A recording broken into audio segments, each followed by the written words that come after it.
Example 14 जैसा ही example है 4.23। इसके सेकंड हाउस की कैलकुलेशन मुझसे एक स्टूडेंट ने पूछी है, तो इसी वीडियो में मैं आपको 4.23 एग्जाम्पल के सेकंड हाउस की कैलकुलेशन कैसे करेंगे वो भी समझा देती हूँ।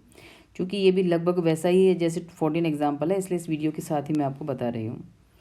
तो यहाँ पर जो सूचना है वो हम देखें सेकेंड हाउस की। फेयर रेंट 1,92,000 है, म्यूनिसिपल वैल्यू है, स्टैंडर्ड रेंट है, रेंट पर मंथ दे रखा है 12,000, प्रॉपर्टी वैकेंट दे रखी है यहाँ पे 2 मंथ, 2 महीने मकान यहाँ पे अपना खाली रहा है।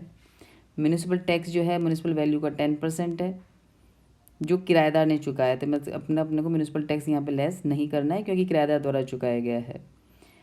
लोन जो लिया है वो आपने 10 लाख रुपए के लिया है, इंटरेस्ट रेट आपकी 10% है। यहाँ पे लोन लिया है आपने 1 अप्रैल 2020 को, मकान बन के तैयार हुआ है जून 2022। तो जून 2022 से हम पीछे जाएंगे तो ये हमारा आ जाएगा 31 मार्च 2022। तो 1 अप्रैल 2020 से 31 मार्च 2022 तक का जो इंटरेस्ट है ये हमारा आ जाएगा पूंजीगत ब्याज, जो 1/5 अलाउड होगा। 2 महीने की वैकेंसी रेंट के अलावा 2 महीने का किराया हमारा डूबा हुआ भी है, जो हमको तुलना करने से पहले लेस करके दिखाना है। अब यहाँ पर भी एक सेम बात वही ऐसी है कि यहाँ पे मकान आपका 1 जून 2022 को बन के तैयार हुआ है, जबकि हमारा प्रीवियस ईयर शुरू हो गया है 1 अप्रैल 2022 को। यानी अप्रैल और मई ये 2 महीने हमारे पास मकान नहीं था। तो यहाँ पे सारी सूचनाएं यानी fair rent, municipal value, standard rent, actual rent सब कितने महीने के आएंगे यहाँ पे अपने 10 महीने के आएंगे। तो यहाँ पे हम अब एडजस्टमेंट करके देखेंगे सब सूचनाएं चाहिए हमें 10-10 महीने की। तो यहाँ पे हम ले लेंगे फेयर रेंट दे रखा है 1,92,000, ये 12 महीने का है, हमें चाहिए 10 महीने का, तो ये निकल जाएगा हमारा 1,60,000।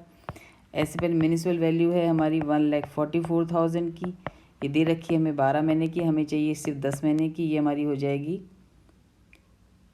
1,20,000।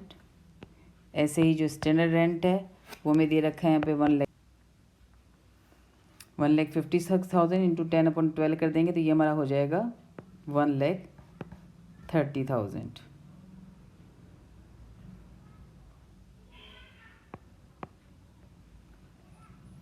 अब हम शुरू करें तो सबसे पहले हम फेयर रेंट की तुलना करेंगे म्यूनिसिपल वैल्यू से 1,20,000। इसमें कौन सा ज़्यादा है, इसमें 160 हाईएस्ट है, 160 को चुन लेंगे। 160 की हम तुलना करेंगे स्टैंडर्ड रेंट जो है हमारा 1,30,000, किसको चुनेंगे, जो लोएस्ट उसको चुनेंगे। लोएस्ट यहाँ पे 130 है तो ये हमारा आ जाएगा 1,30,000। ये हमारा हो जाएगा एक्सपेक्टेड रेंट, अपेक्षित किराया। इसकी तुलना करेंगे हम एक्चुअल रेंट से। यहाँ पे जो एक्चुअल रेंट दे रखा है वो तो हमारा पर मंथ 12,000, हमको निकालना है ये 10 महीने के लिए, तो ये हमारा हो जाएगा 1,20,000। क्योंकि सारी सूचनाएं 10 महीने की हैं, ये सूचना भी हमारी 10 महीने की आएगी। इसमें लिखा हुआ है कि 2 महीने का किराया हमारा डूब गया तो लेस कर देंगे अनरियलाइज रेंट, 2 महीने का इसमें से आप लेस कर देंगे तो ये हमारा आ जाएगा 96,000। जब इसको हम कंपेयर करेंगे तो उसमें से हम चुनेंगे अपन हाईएस्ट को यानी 1,30,000 को, ये आ जाएगी हमारी। इसमें से हम लेस करेंगे, अब मकान आपका खाली भी रहा है 2 महीने तो वैकेंसी रेंट लेस कर देंगे, तो 12,000 टू 2 2 महीने का खाली रहने की अवधि का किराया भी लेस कर देंगे अपन 24,000। तो ये आ जाएगा हमारा ग्रॉस एनुअल वैल्यू 1,06,000।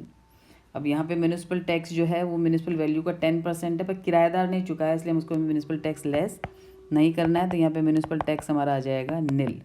तो यहाँ पे एनुअल वैल्यू या फिर नेट एनुअल वैल्यू जो भी आप इसको बोलें वो हमारी 1,06,000 ही आ रही है।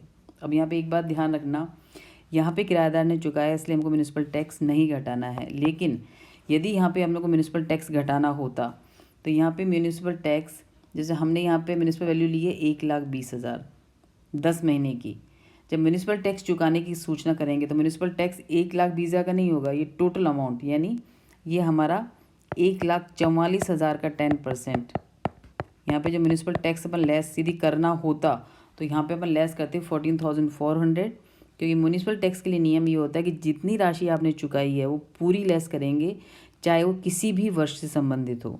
इसमें वर्ष में कोई मतलब नहीं है, एक्चुअल में जितनी राशि गत वर्ष में मकान मालिक ने चुकाई है वो पूरी राशि हमको घटा के दिखानी है। तो यहाँ पर तो किराएदार ने चुकाया इसलिए हमको लेस नहीं करना है। यदि किराएदार ने नहीं चुकाया हुआ होता तो यहाँ पे हम पूरे 1,44,000 का 10% यानी 14,400 रुपये का टैक्स ही यहाँ से अपन घटाते हैं। अब यहाँ से 2 कटौतियाँ लेस कर देंगे, एक अपन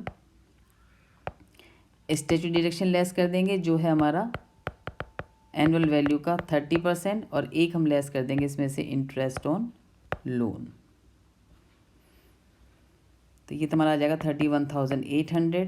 इंटरेस्ट ऑन लोन में आपका रेवेन्यू इंटरेस्ट भी आ जाएगा और कैपिटल इंटरेस्ट भी आ जाएगा। चूँकि लोन अभी तक आपने वापस रीपे नहीं किया है तो 10 लाख रुपए का 10% यानी रेवेन्यू इंटरेस्ट तो आ जाएगा हमारा 1 लाख रुपए, और जो कैपिटल इंटरेस्ट है हमारा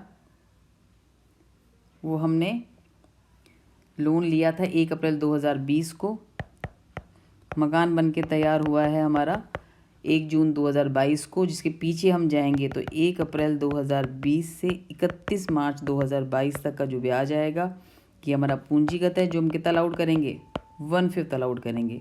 तो ये आ जाएगा हमारा 2 साल का इंटू 1/5,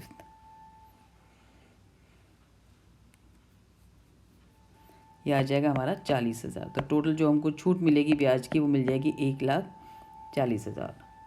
1,71,800 लेस कर देंगे तो बाकी जो बचेगा वो हमारा माइनस में आ रहा है 65,800।